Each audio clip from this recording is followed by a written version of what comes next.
I am reading Srimad Bhagavatam, Canto 7, Chapter 5. Prahlad Maharaj, the saintly son of Hiranyakashipu. Prahlad Maharaj did not carry out the orders of his teachers, for he was always engaged in worshipping Lord Vishnu. As described in this chapter, Hiranyakashipu tried to kill Prahlad Maharaj even by having a snake bite him and by putting him under the feet of elephants, yet he was unsuccessful. Hiranyakashipu's spiritual master Sukracharya had two sons named Santa and Amark, to whom Prahlad Maharaj was entrusted for education. Also, the teachers tried to educate the boy Prahlad in politics, economics, and other material activities. He did not care for their instructions. Instead, he continued to be a pure devotee. Prahlad Maharaj never liked the idea of discriminating between one's friends and enemies. Because he was spiritually inclined, he was equal to everyone. Once upon a time, Hiranyakashipu inquired from his son what the best thing was that he had learned from his teachers. Prahlad Maharaj replied that a man engrossed in the material consciousness of duality, thinking this is mine and that belongs to my enemy, should give up his household life and go to the forest to worship the Supreme Lord. When Hiranyakashipu heard from his son about devotional service, he decided that this small boy had been polluted by some friend in his school. Thus he advised the teachers to take care of the boys so that he would not become a Krishna conscious devotee. However, when the teachers inquired from Prahlad Maharaj why he was going against their teachings, Prahlad Maharaj taught the teachers that the mentality of ownership is false and that he was therefore trying to become an unenlightened devotee of Lord Vishnu. The teachers, being very angry at this answer, chastised and threatened the boy with many fearful conditions. They taught him to the best of their ability and then brought him before his father. Hiranyakashipu affectionately took his son Prahlad on his lap and then inquired from him what the best thing was that he had learned from his teachers. As usual, Prahlad Maharaj began praising the nine processes of devotional service, such as Shravanam and Kirtanam. Thus the king of the demon, Hiranyakashipu, being extremely angry, chastised the teachers Santa and Amark for having wrongly trained Prahlad Maharaj. The so-called teachers informed the king that Prahlad Maharaj was automatically a devotee and did not listen to their instructions. When they proved himself innocent, Hiranyakashipu inquired from Prahlad where he had learned Vishnu Bhakti. Prahlad Maharaj replied that those who are attached to family life do not develop Sri Krishna consciousness, either personally or collectively. Instead, they suffer repeated birth and death in this material world and continue simply chewing the chewed. Prahlad explained that the duty of every man is to take shelter of a pure devotee and thus become eligible to understand Sri Krishna consciousness. Enraged in this answer, Hiranyakashipu then threw Prahlad Maharaj from his lap. Since Prahlad was so treacherous that he had become a devotee of Vishnu, who had killed his uncle Hiranyaksha, Hiranyakashipu asked his assistants to kill him. The assistants of Hiranyakashipu struck Prahlad with sharp weapons, threw him under the feet of elephants, subjected him to hellish conditions, threw them from the peak of a mountain, and tried to kill him in thousands of other ways, but they were unsuccessful. Hiranyakashipu therefore became increasingly afraid of his son Prahlad Maharaj and arrested him. The sons of Hiranyakashipu's spiritual master Sukracharya began teaching Prahlad in their own way, but Prahlad Maharaj did not accept their instructions. While the teachers were absent from the classroom, Prahlad Maharaj began to preach Krishna consciousness in the school and by his instructions. All his class friends, the son of the demons, became devotees like him. Text 1. The great saint Narad Muni said, the demons hated by Hiranyakashipu accepted Sukracharya as the priest for ritualistic ceremonies. Sukracharya's two sons, Santa and Amak, live near Hiranyakashipu's palace. Prahlad Maharaj was already educated in devotional life, but when his father sent him to those two sons of Sukracharya to be educated, they accepted him at their school along with the other sons of the Asuras. Prahlad certainly heard and recited the topics of politics and economics taught by the teachers, but he understood that political philosophy involves considering someone a friend and someone else an enemy, and thus he did not like it. My dear King Yudhishthir, once upon a time, the king of the demons, Hiranyakashipu, took his son Prahlad on his lap and very affectionately inquired, my dear son, please let me know what you think is the best of all the subjects you have studied from your teachers.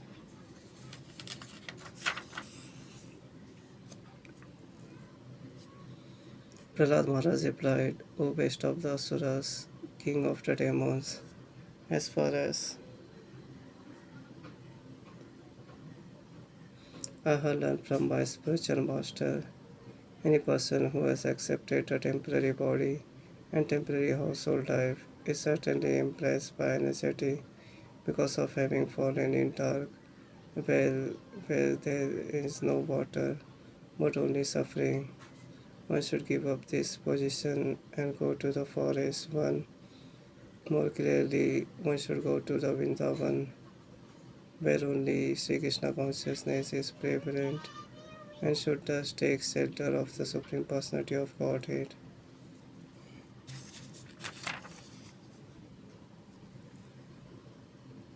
Narad Muni continued, when Prahlad Maharaj spoke about the path of self-realization in devotional service, thus being faithful to the king of his father's enemies, Hiranyakashipu, the king of the demons, heard Prahlad's words and he laughingly said, thus is the intelligence of children spoiled by the words of the enemy.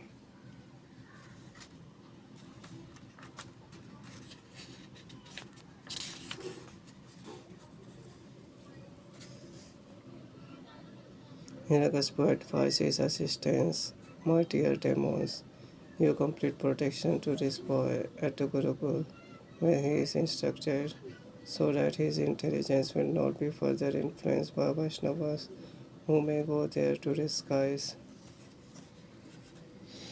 When Hiranyakashipu's servants brought the boy Prahlad back to the Gurukul, the place where the Brahman taught the boys, the priest of the demons, Sanda and Amar, pacified him with very mild voices and affectionate words.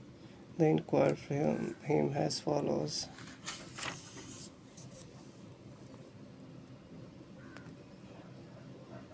Dear son Prahlad, all peace and good fortune unto you.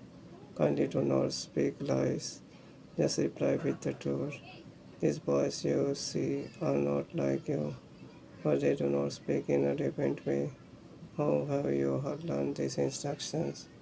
How has your intelligence been spoiled in this way?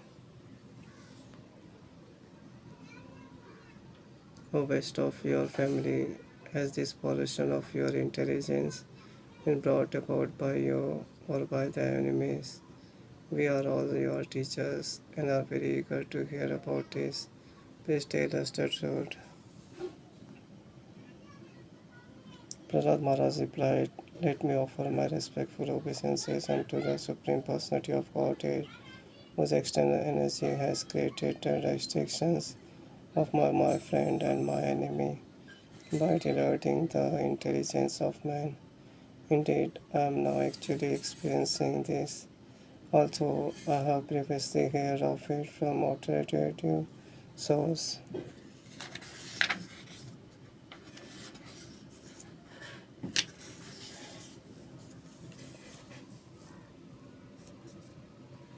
When the Supreme Personality of Godhead is pleased with the living entity because of his devotional service, one becomes abundant and does not make distinctions between enemies, friends, and himself. Intelligently, he then thinks, every one of us is an eternal servant of God, and therefore we are not different from one another.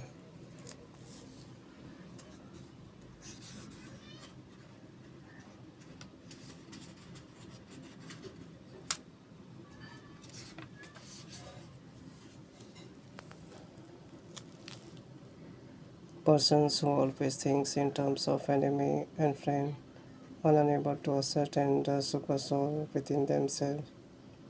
Not to speak of them, even such exalted persons as Lord Brahmaji, who are fully conversant with the Vedic literature, are sometimes bewildered in following the principles of devotional service.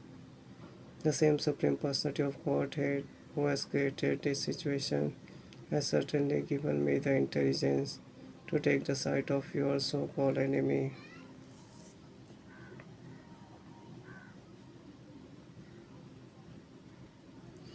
O Brahmanas, teachers, as iron attracted by a magnetic stone moves automatically towards the magnet, my consciousness, having been changed by his will, is attracted by Lord Vishnu, who carries a disk in his hand.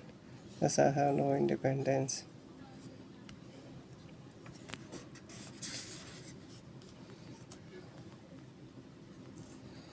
The great Saint Narad Muni continued.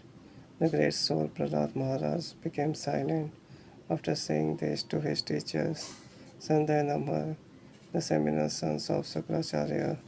These so-called Brahmanas then became angry at him because they were servants of Hiranyakashipu. They were very sorry, and to chastise Prahlad Maharaj, they spoke as follows.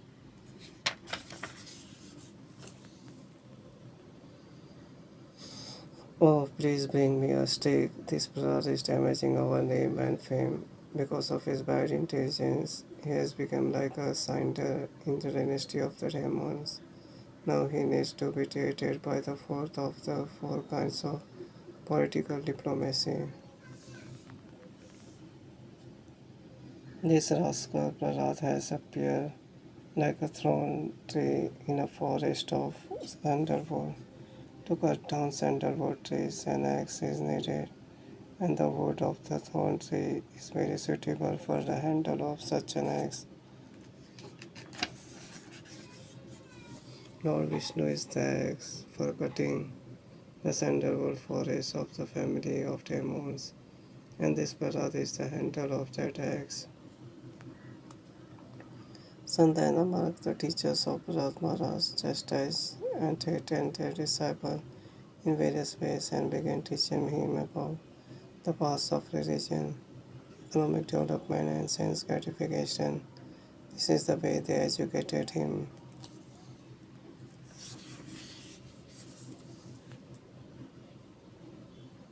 After some time, the teacher Sanjay Namar thought that Prahlad Maharaj was sufficiently educated in the diplomatic affairs of pacifying public leaders, appeasing them by giving them lucrative posts, dividing and ruling over them, and punishing them in cases of disobedience. Then one day, after Prahlad Maharaj, mother has personally washed the boy and dressed him nicely with sufficient ornaments. They presented him before his father. When Hiranyakashipu saw that this child had fallen at his feet and was offering obeisances as an affectionate father, he immediately began showering blessings upon the child and embraced him with both arms. The father naturally feels happy to embrace his son, and Hiranyakashipu became very happy in this way. Narad Muni continued, My dear King Yudhishthir, Hiranyakashipu seated Prahlad Maharaj on his lap and began smiling his head with affectionate tears gliding down from his eyes and moistening the child's smiling face. He spoke to his son as follows. Hiranyakashipu said, "My dear Prahlad, my dear son, O long life one, for so much time you have heard many things from your teachers. Now please repeat to me whatever you think is the best of that knowledge."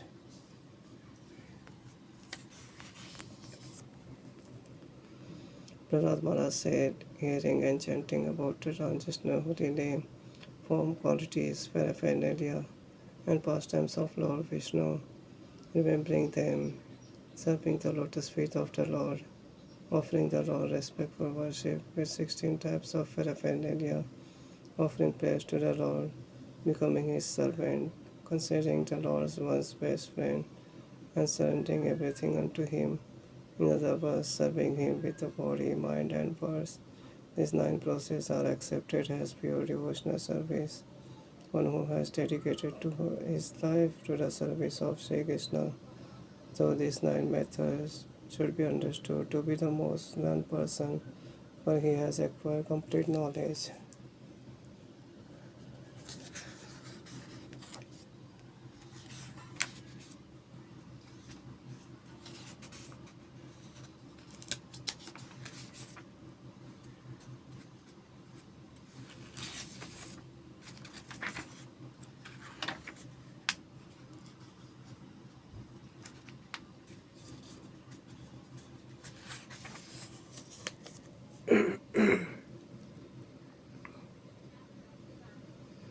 After hearing these words of devotional service from the mouth of his son Prahlad Maharaj, Hiranyakashipu was extremely angry, his lips trembling.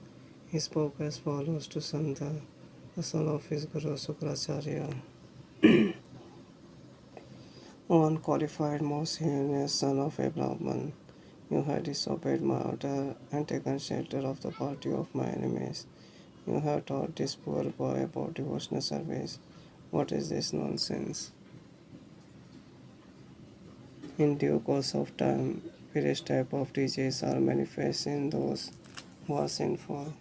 Similarly, in this world there are many deceptive friends in false cars, but eventually, because of their false behavior, their actual enmity becomes manifest.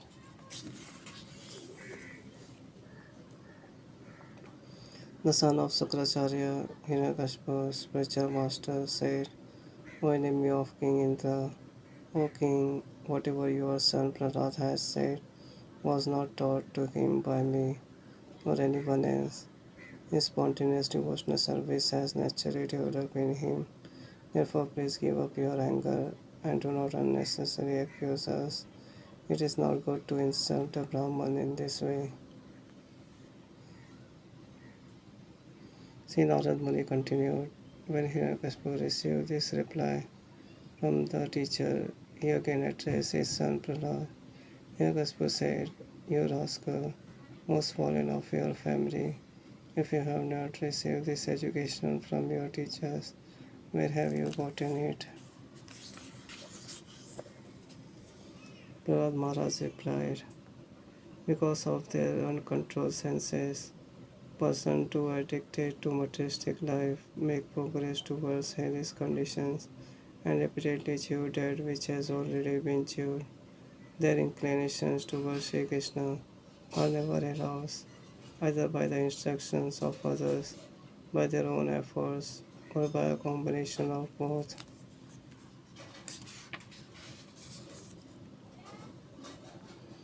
Persons who are strongly entrapped by the consciousness of enjoying material life and who have therefore accepted as their leader or guru a similar blind may attached to external sense objects cannot understand that the goal of life to return home, back to Godhead, and engage in the service of Lord Vishnu, as blind men guided by another blind man miss the right path and fall into a ditch. Materially attached men led by another materially attached men are bound by the ropes of fruitive labor, which are made of very strong cords, and they continued again and again in materialistic life, suffering the threefold miseries.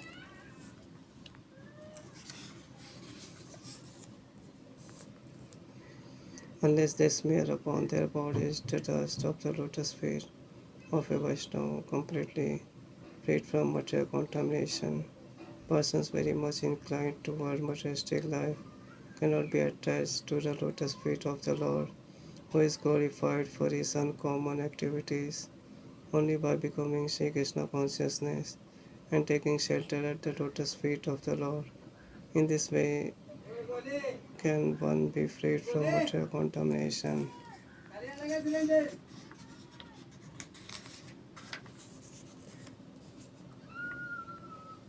After Prahlad Maharaj has spoken in this way and become silent, Hiranyakashipu, blinded by anger, tripping off his lap and onto the ground. Indignant and angry, his head is sized like molten copper. Hiranyakashipu said to his servants, "O demon, take this boy away from me. He deserves to be killed. Kill him as soon as possible. This boy Prahlad is the killer of my brother, for he has given up his family to engage in the devotional service of the enemy, Lord Vishnu, like a menial servant." Although Prahlad is only 5 years old, even at this young age he has given up his affectionate relationship with his father and mother. Therefore he is certainly untrustworthy. Indeed, it is not at all believable that he will behave well toward Vishnu. Although a medicinal herb being born in the forest does not belong to the same category as a man, if beneficial, it is kept very carefully. Similarly, if someone outside one's family is favorable, he should be given protection like a son. On the other hand, if a limb of one's body is poisoned by disease, it must be amputated so that the rest of the body may live happily. Similarly, even one's own son, if unfavorable, must be rejected, although born of one's own body.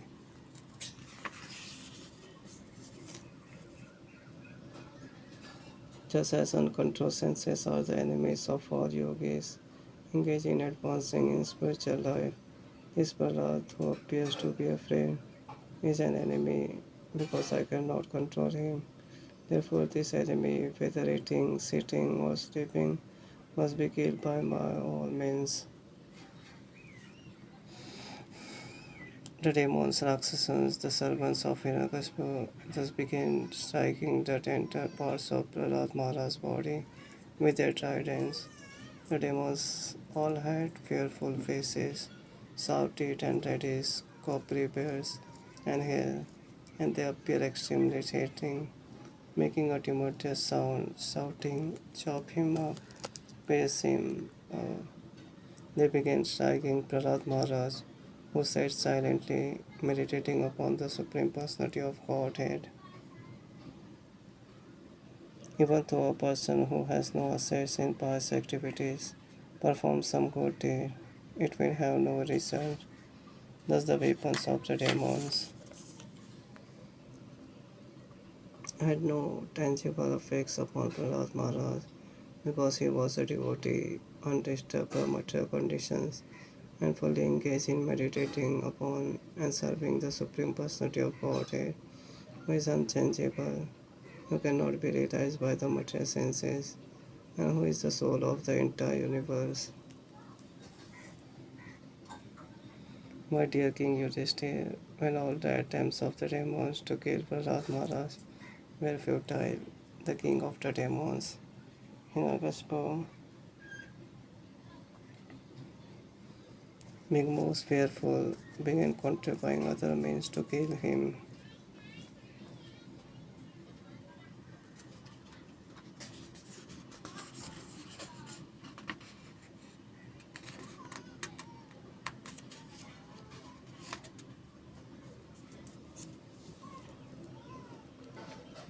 Hiranyakashipu could not kill his son by throwing him beneath the feet of big elephants, throwing him among huge, fearful snakes, employing destructive spells, hurling him from the top of a hill, conjuring up illusory and mistake poison, starving him, exposing him to sure cold, winds, fire, and water, or throwing heavy stones to crush him. When Hiranyakashipu found that he could not in any way harm Prahlad, who was completely sinless, he was in great anxiety about what to be next.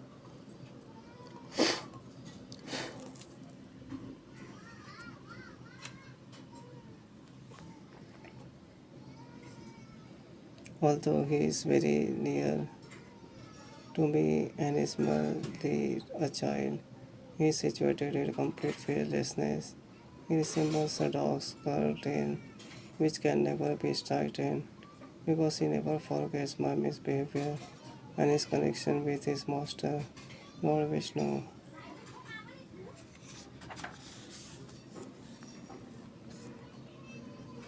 I can see this that his body's strength is unlimited, but he has not feared any of my punishments.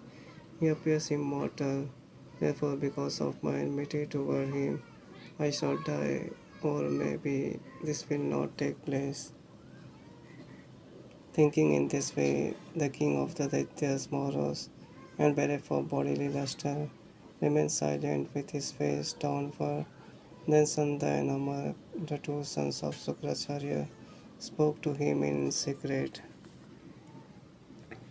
O Lord, we know that when you simply move your eyebrows, all the commanders of the various planets are most afraid. Without the help of any assistant, you have conquered all the three birds. Therefore, we do not find any reason for you to be morose and full of anxiety. As for Prahlad, he is nothing but a child and cannot be cause of anxiety.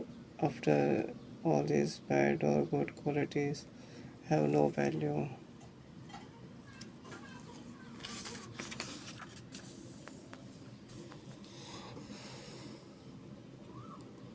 Until the return of our spiritual master, Sukracharya raised this child with the ropes of Varun so that he will not flee in fear. In any case, by the time he is somewhat grown up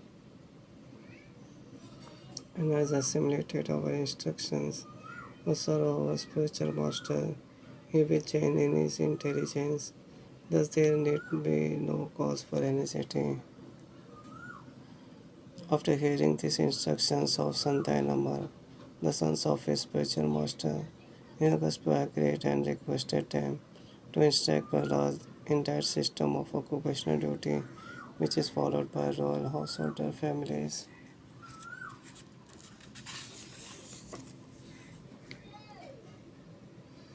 Thereafter, Santa and Amar systematically and unceasingly taught Prahlad Maharaj, who was very submissive and humble, about modern religion, economic development, and sense gratification.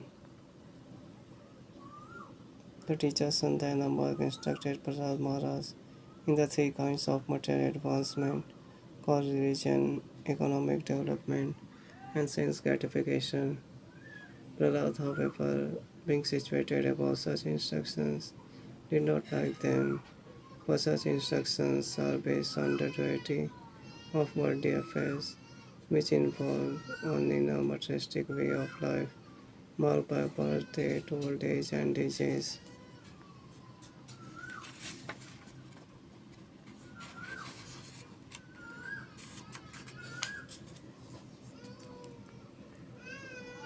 When the teachers went home to attend to their household affairs, the students of the same age as Prahlad Maharaj would call him to take the opportunity of leisure hours for play. Prahlad Maharaj, who was truly the supreme learned person, and addressed his class friends in very sweet language. Smiling, he began to teach them about the uselessness of the materialistic way of life. Being very kind to them, he instructed them as follows. My dear King Yudhishthir, all the children were very much affectionate and respectful to Prahlad Maharaj, and because of their tender age, they were not so polluted by the instructions and actions of their teachers, who were attached to contemporary and bodily comfort. Thus the boys surrounded Bharat Maharaj, giving up their playthings, and sat down to hear him, their hearts and eyes being fixed upon him. They looked at him with great earnestness. Bharat Maharaj, although born in a demon family, was an exalted devotee, and he desired to their welfare. Thus he began instructing them about the utility of materialistic life. Thus end the Bhaktivedanta purpose of the seventh canto, fifth chapter of the Srimad Bhagavatam, entitled Prahlad Maharaj, the saintly son of Hiranyakashipu.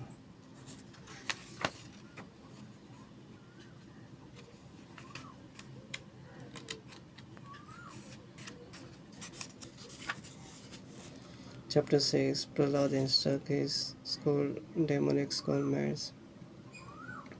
This chapter describes Prahlad Maharaj's instructions to his class friends.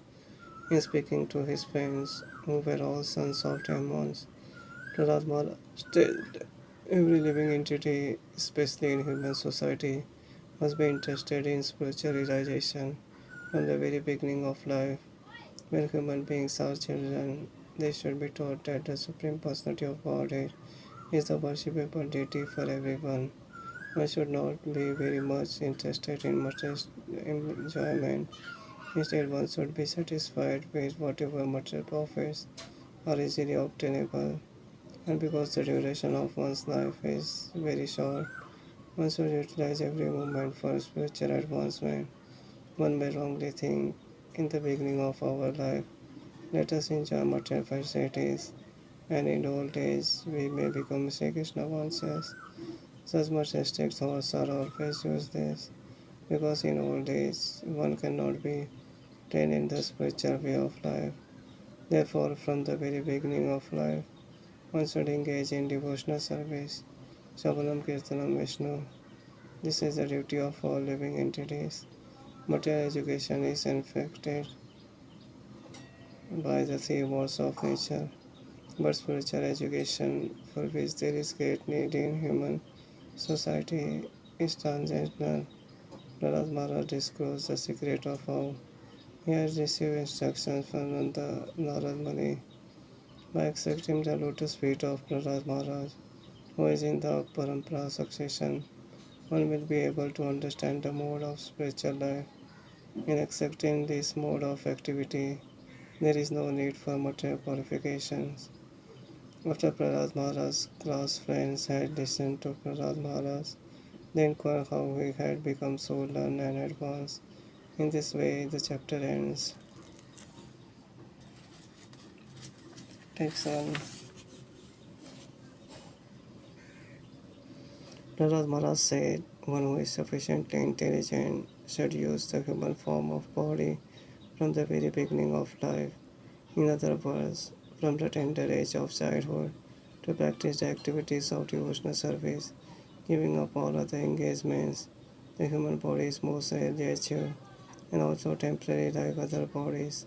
It is meaningful because in human life one can perform devotional service. Even a slight amount of sincere devotional service can giving one complete perfection.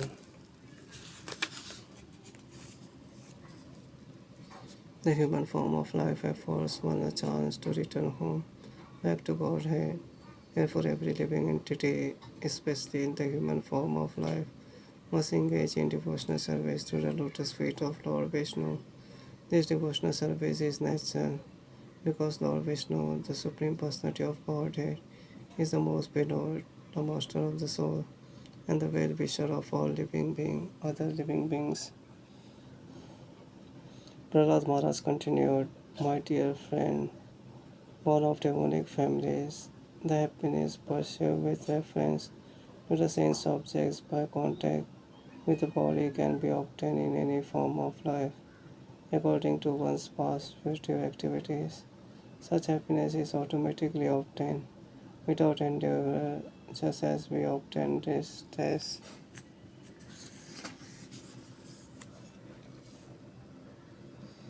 Endeavors merely for sense gratification or material happiness.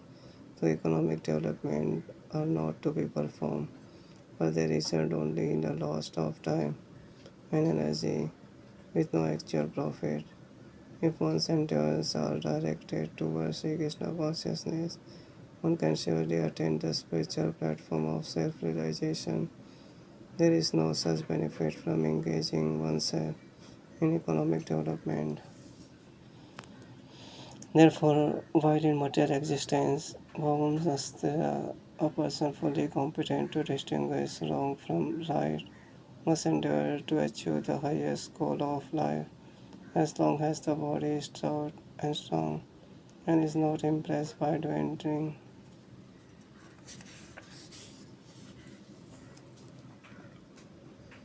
Every human being has a maximum duration of life of 100 years, but for one who cannot control his senses, half of those years are completely lost because at night he sleeps 12 hours, being covered by ignorance.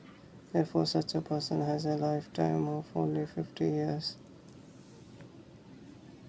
In the tender age of childhood, when everyone is bewildered, one passes 10 years. Similarly, in boyhood, engaged in sporting and playing, one passes another 10 years. In this way, 20 years are wasted. Similarly, in old age, when one is an invalid, unable to perform even material activities, one passes another 20 years wastefully.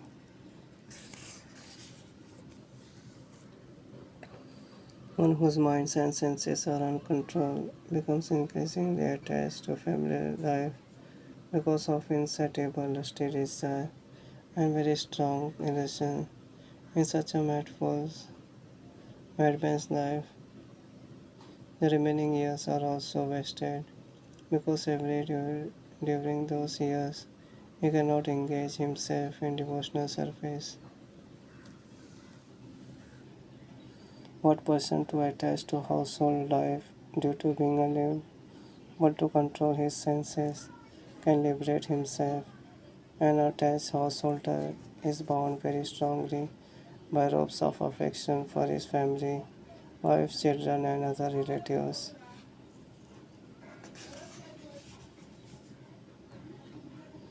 Money is so dear that one consumes of money as being sweeter than honey. Therefore, who can give up the desire to accumulate money, especially in household life? Thieves, professional servants, soldiers, and merchants try to acquire money even by risking their very dear lives.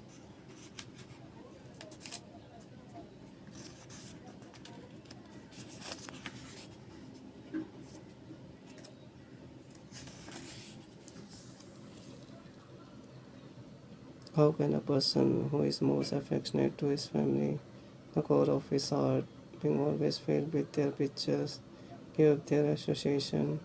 Especially a wife is always very kind and sympathetic and always praises her husband in a solitary place. Who could give up the association of such a dear and affectionate wife? Small children talk in broken language, very pleasing to hear, and their affectionate father always thinks of their sweet words. How could he give up their association? One's elderly parents and one's sons and daughters are also very dear. A daughter is especially dear to her father, and by living at her husband's house, she is always in his mind. Who could give up that association? Aside from this, in household affairs, there are many decorated items of household furniture, and there are no animals. So, animals and servants, who could give up such comforts? That as householder is like a silkworm which weaves a cocoon in which it becomes imprisoned, unable to get out simply for the satisfaction of two important senses, the genitals and the tongues. One is bound by material condition. How can one escape? One who is too attached cannot understand that he is wasting his valuable life for the maintenance of his family. He also fails to understand that the purpose of human life, a life suitable for realization of the absolute truth, is being impulsively spoiled. However, he is very cleverly attentive to seeing them. Not a single false thing is lost by mismanagement. There's also an attached person in material existence, always suffer from thief or miseries. He does not develop a distress for the ways of material existence.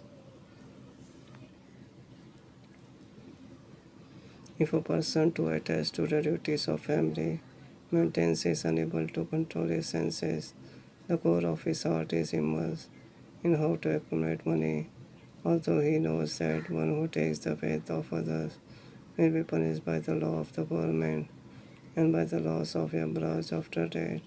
He continues cheating others to acquire money.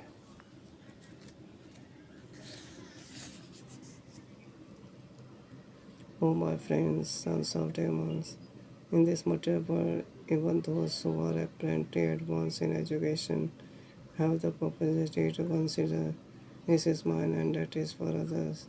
Thus, they are always engaged in providing the necessities of life to their families in a limited conception of family life. Just like uneducated cats and dogs, they are unable to take to spiritual knowledge. Instead, they are bewildered and overcome by ignorance.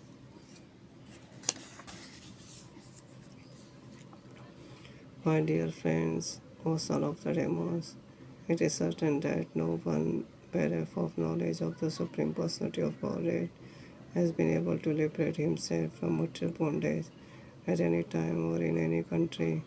Rather, those bereft of knowledge of the Lord are bound by the material laws. They are factually addicted to sense gratification, and their target is woman. Indeed, they are factually playthings in the hands of attractive women. Victimized by such a conception of life, they become surrounded by children, grandchildren, and great grandchildren, and thus they are shackled into material bondage. Those who are very much addicted to this conception of life are called demons. Therefore, although you are the sons of demons, keep aloof from such persons and take shelter of the Supreme Personality of Godhead, Narayan, the origin of all demigods, because the ultimate goal for the devotees of Narayan is liberation from the bondage of material existence. My dear sons of demons, the Supreme Personality of Godhead, Narayan, is the original super soul, the father of all living entities. Consequently, there are no impediments to praising him or worshipping him under any conditions, whether one be a child or an old man. The relationship between the living entities and the Supreme Personality of Godhead is always a fact, and therefore there is no difficulty in praising the Lord.